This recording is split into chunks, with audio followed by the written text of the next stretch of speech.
earth is this liquid water. And it bulges out. That water that surrounds our planet, that water is pulled by the gravitational force of the moon. It's just this constant sloshing of water back and forth.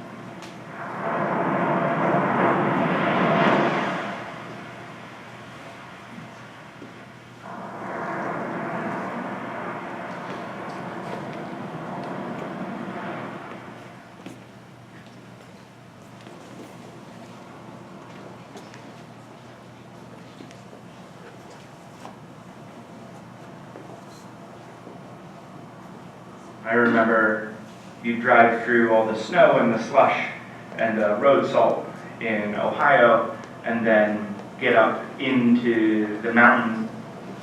We'd stop at like 2 or 3 a.m. and you'd get out, that sound of, you know, the door sliding open and getting out in warm air. And you smell the swamp gas and the rotting leaves and the pine trees. And it's still a little chilly, but you kind of feel like a vast change in the climate. Roll down through North Carolina, South Carolina, Georgia. 3, 4, 5 hours later, you turn towards the ocean and head down to Nettles. You see the palm tree and the sign for Nettles, and you turn and go through the weird little gate, across the weird little causeway past the marina where there'd be boats and catamarans and sailboats and big yachts and that sort of thing, motor yachts. When I was little, it was still a lot of trailers that had put down roots. In the 90s, they started having a whole lot more stucco homes and that sort of thing.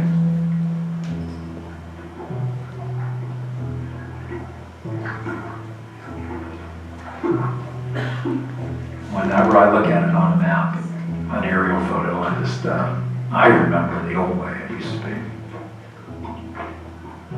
It was an island, literally an island away from the mainland, and you had to get there by boat.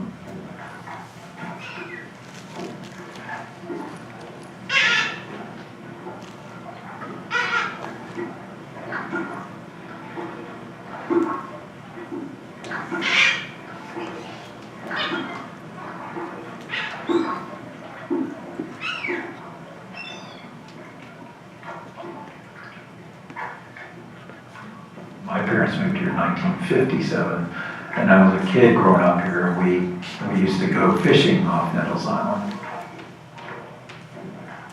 And that was the biggest place for these, what we call gator trout, these big sea trout, spotted sea trout. Estuaries like the Indian River Lagoon that Nettles Island is on is a virtual nursery ground for a lot of the fish and shellfish and wildlife that we have in our area. Birds and wading birds and other populations.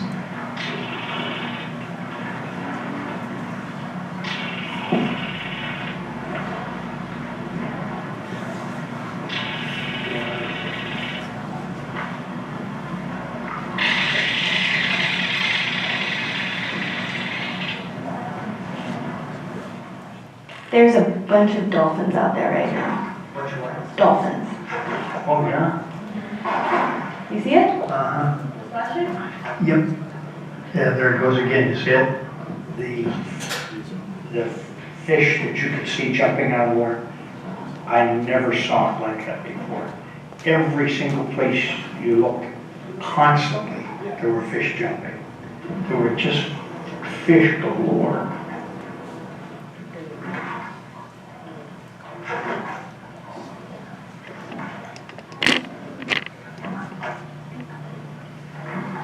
they've completely altered, of course, what was the natural island at the time, made a park out of it, trailer park out of it, which, okay, that's fine, but it wasn't the Nettles Island that I remember. It's just different, it's a lot different. But I think of those trailers, at some point are gonna be floating down the Indian River. That's gonna make a terrible mess in the Indian River, unfortunately. Your mother and I came down, I think it was 1973. We used to think it was 72, but I'm pretty sure it was 73. Your mom was kind of opposed to it. She was kind of leery about us committing to that kind of depth. But the lady next door just started describing to your mother the nature that's out right in the backyard.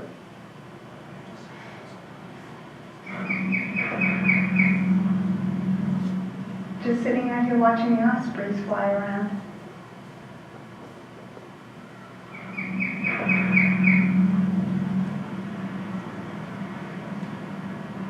Uh-oh.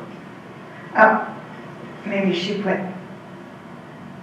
No, they want her. They're flying around. They're looking for her.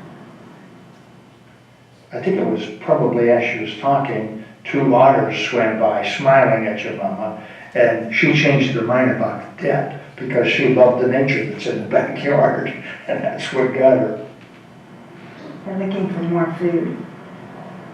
Do you want me to go get some bread and throw out?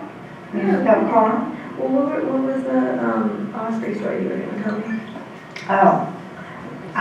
We had an osprey out here, and he dove into the river and caught a really big fish. And it must have been a very heavy fish. And it was weighing him down. And he had a very difficult time trying to find a perch because it was windy that day. And I believe that when ospreys grab onto something like that, their talons go like this. They have to find a perch to sit on before they keep the fish.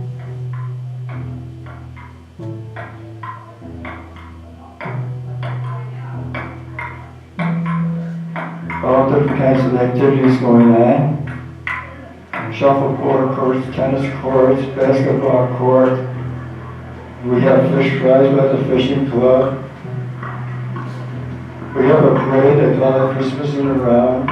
There's a lot of great restaurants down here. You'll never run out of a good restaurant.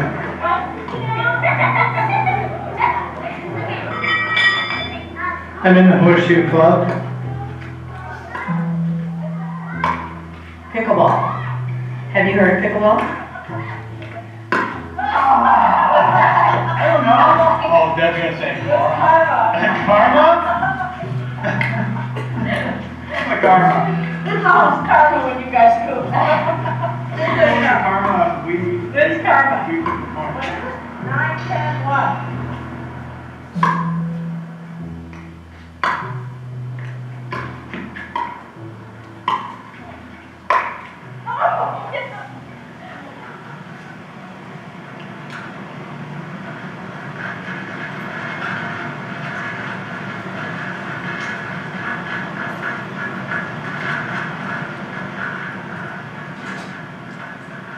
Nettles Island's about 4 feet above mean sea level.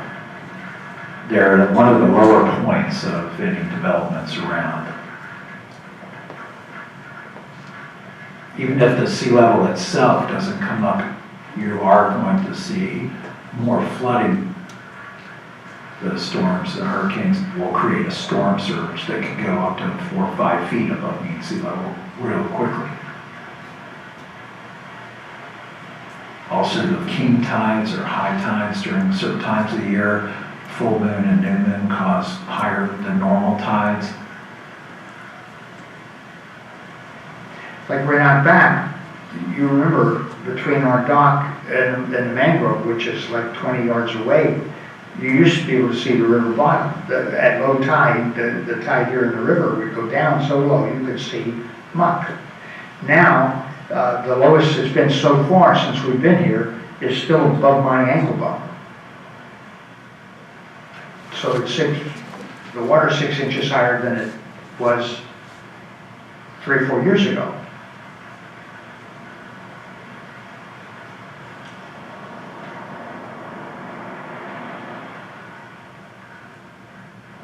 Some places like the Bay of Fundy have been, Nova Scotia, like huge tides, they could be 20 feet in difference between high tide and low tide.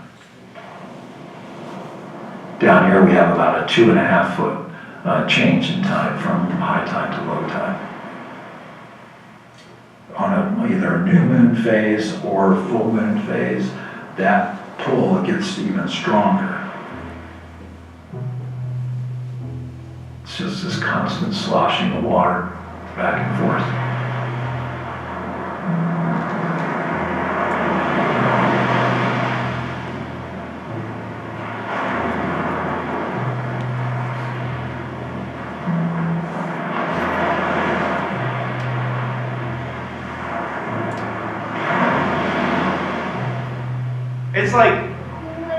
It's like tangerine sorbet.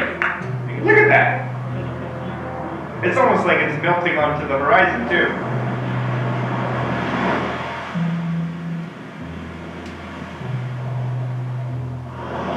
Color just under the moon. I know, I love that color. What is that? I don't know. It's Periwinkle, yeah. gray, like. Well, it's not blue, it's purpley. It's more like gray purple, purple gray. God, look at that. You can see the reflection of it right when it goes out there. Yeah. The sand is glowing.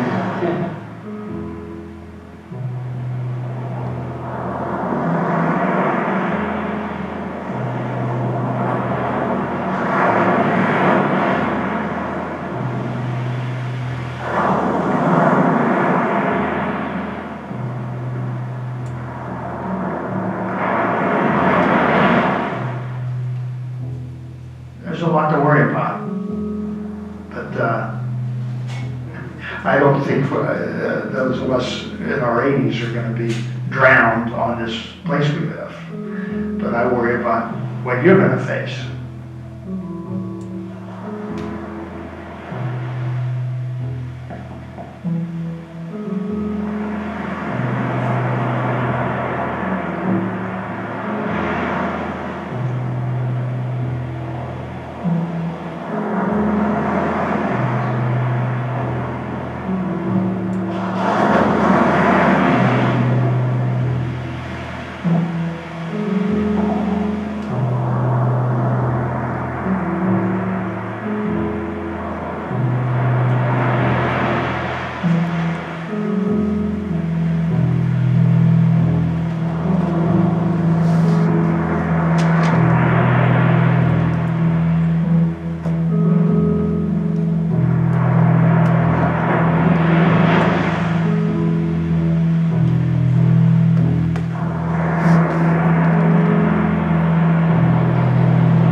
This silence actually feels quite powerful.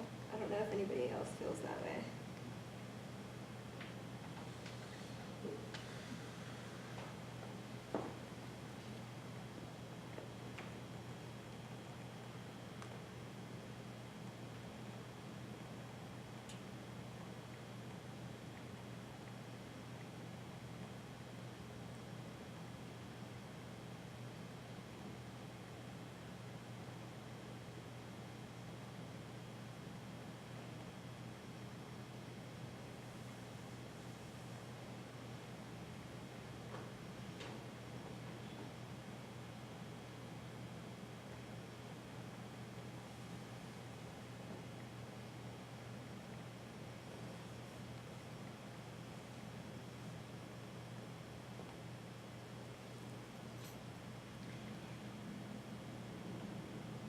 So I've been going to Nettles Island since I was in my mom's belly. My parents used to run a tennis camp for high school students.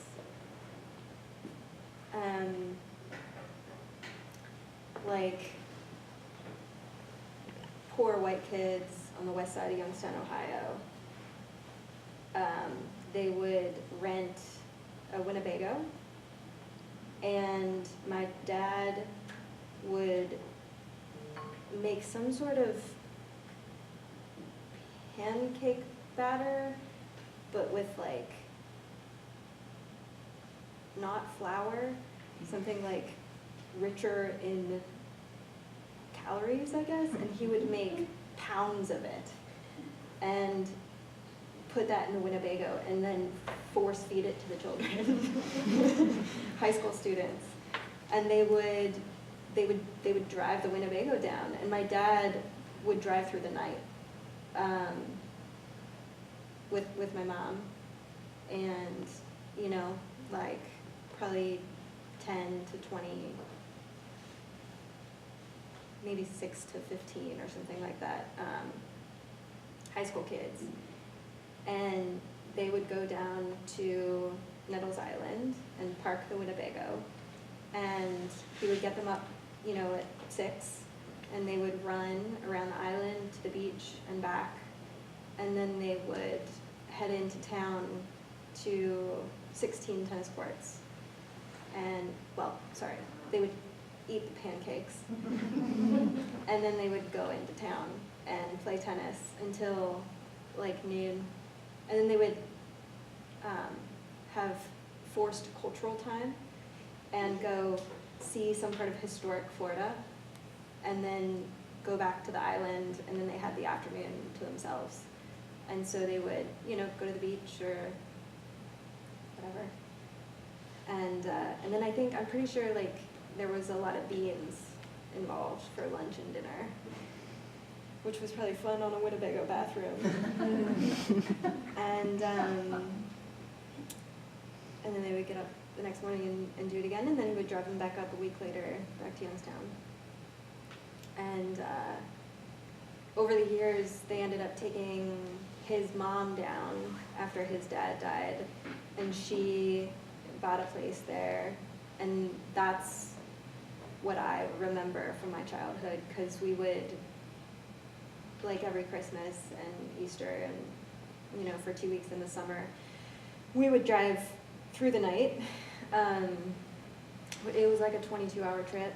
Sometimes my dad could do it in 19. I think that those were like the more stressful years. I'm not sure what was going on. And it was mostly like trailers. So I wasn't able to capture it when I was down there this Christmas, because I still go every Christmas, because they have a house there now.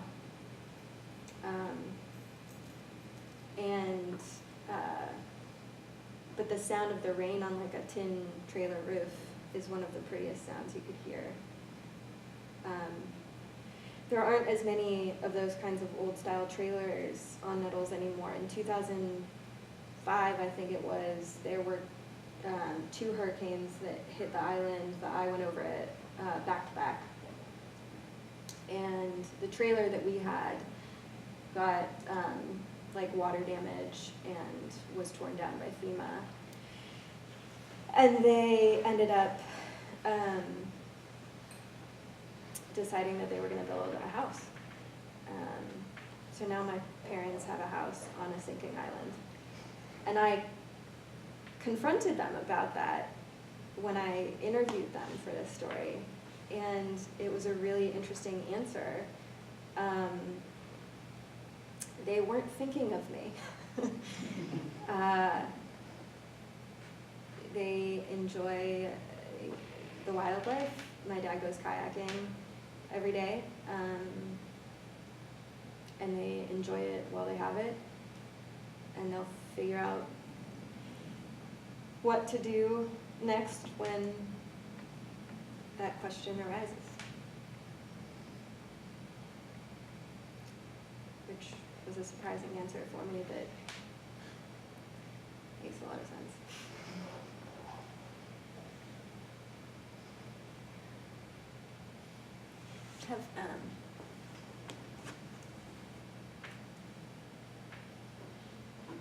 I have postcards.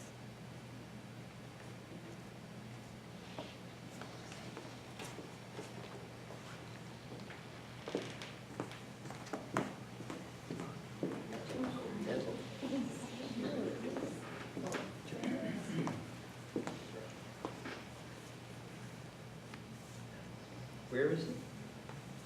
I mean, Jensen Beach. Florida. So if you East, west? East. East Mm-hmm. Atlantic. Atlantic. Yeah. So there's like a chain of barrier islands, I think, that run down from the Carolinas, maybe even. To the Keys. Right. And the Nettles Island was a natural island, and as the one man is explaining in the piece, and it was off of the barrier island in the estuary between the mainland and the ocean.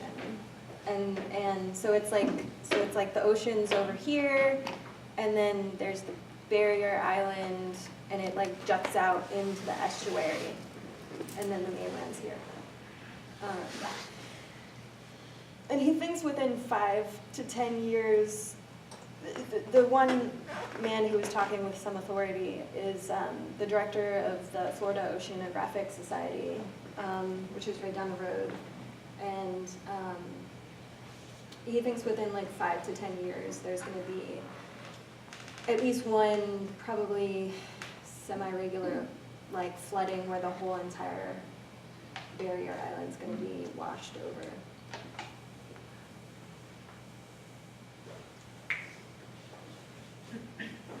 Abby, I wonder if you could talk a little bit about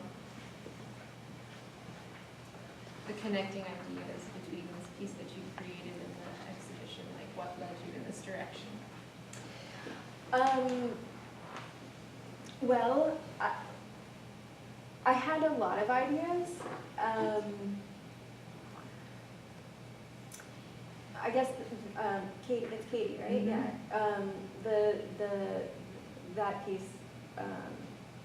I loved all of the art, and I really tried. Ryan can attest to this. I really tried to think of like a way to like do something that incorporated everything. I think at one point I was going to have some sort of sonic meditation that turned into a climate war using these hands. And we decided that maybe that was a little too far.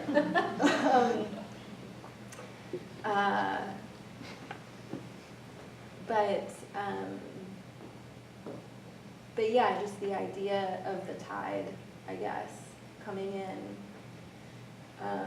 We went and had a picnic recently by the tidal basin, and it was flooded. And she has that footage from DC. And I had never thought about the tide in that way, I guess. And we were there for this like super huge, beautiful moon. But I think so that's the direct connection. Like I just have been wanting to record sounds on Nettles Island for a long time because it's such a weird place. And it is gonna like just, I mean, who's gonna wanna go there for Christmas vacation when like you have places that are just flooded and rotting, and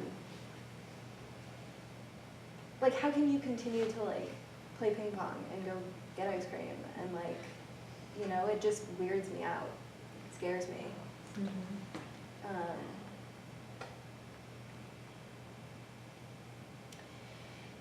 Yeah, and it seems crazy that like we just keep on going along, like that's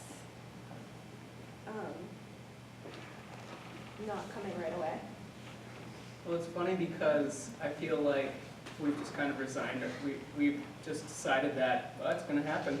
We can do nothing about it, even though we're the ones that caused it. You know, like there's like this degree of apathy that we feel like we can't do anything about. And there was somebody on NPR recently, and I didn't catch the full thing, and she was talking about, yes, that is like a very like psychological response, but there's actually like a lot of small things that can be done. Yeah, like eating right, like sourcing your food from or just buying organic, even though it's, then you get into like socioeconomic problems where buying the right food is more expensive and only a few people can afford that, and like, it also feels like the system is set up so that it's almost impossible to negate or like change how we live. Yeah, I mean, that does feel And maybe that's where that apathy is coming from. right, because it seems so big. One of the things that struck me, and I think actually, I hadn't realized it, but it does tie together all of the work in the exhibition is, and the idea of sonic meditation and a lot of the topics in your piece were stillness versus movement. And